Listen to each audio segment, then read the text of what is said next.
पाकिस्तान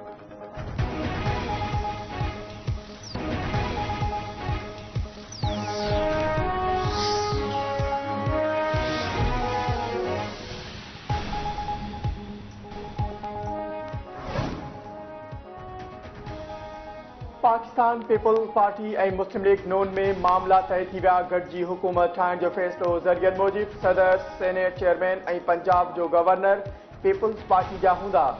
वज़ीर आज़म, क़ौमी असेंबली जो स्पीकर, गवर्नर बलोचिस्तान ऐं सिंध जो गवर्नर मुस्लिम लीग नून तरफ़ां हूंदा। आसिफ ज़रदारी, पीपी चेयरमैन बिलावल भुट्टो ज़रदारी, शहबाज शरीफ़ ऐं इसहाक़ डार गॾियल प्रेस कॉन्फ्रेंस कंदे चयो आहे त पीपल्स पार्टी ऐं मुस्लिम लीग नून जा नंबर पूरा थी विया आहिनि। ॿई जमायतूं हुकूमत ठाहिण जी पोज़ीशन में अची वियूं आहिनि।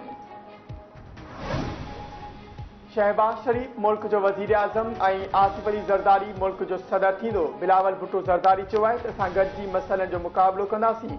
मुल्क खे बहरान मां कढण लाइ नून लीग जो साथ ॾेई रहिया आहियूं।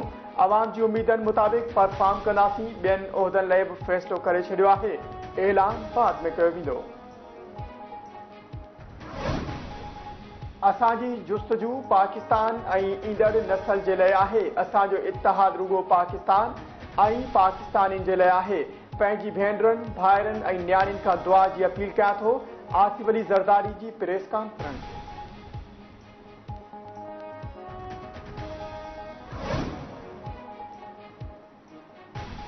आसिफ अली ज़रदारी खे 5 सालनि लाइ मुल्क जो सदर बणाईंदासीं। असां आज़ाद उम्मीदवारनि खे पैगाम ॾिनो हो त हुकूमत ठाहे सघो था त ठाहियो।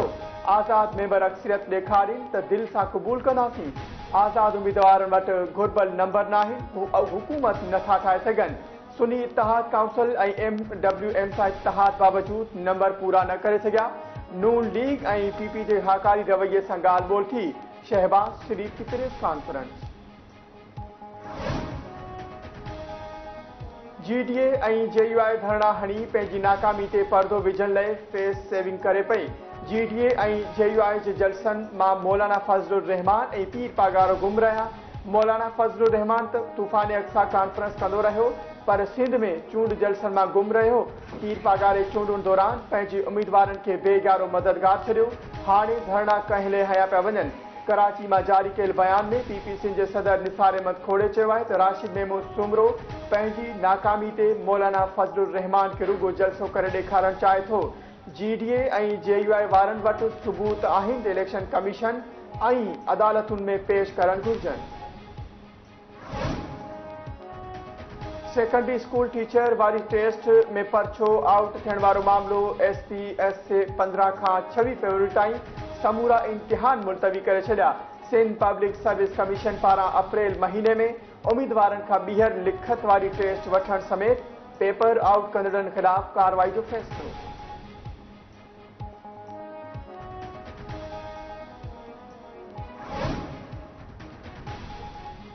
इस्लामाबाद हाई कोर्ट तरफ़ां DC इस्लामाबाद खे गिरफ़्तार करे सुभाणे पेश थियण जो हुकुम। संदसि नालो बि एग्ज़िट कंट्रोल लिस्ट में शामिल करण जी हिदायत।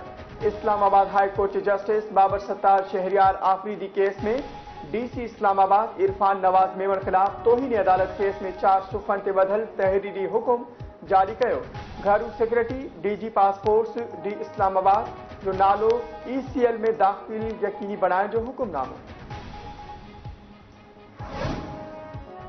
डेरा इस्माइल खान में सिक्योरिटी फौजी जो ऑपरेशन दहशतगर्द मारिजी वियो। ISPR मूजिब गुजे इतला ते ऑपरेशन दौरान दहशतगर्द मोहम्मद सोहेल मारिजी वियो। मारिजी वियल दहशतगर्द कानून लागू कंदड़ इदारनि ख़िलाफ़ केतिरनि ई कार्रवाइनि में मुलविस हो।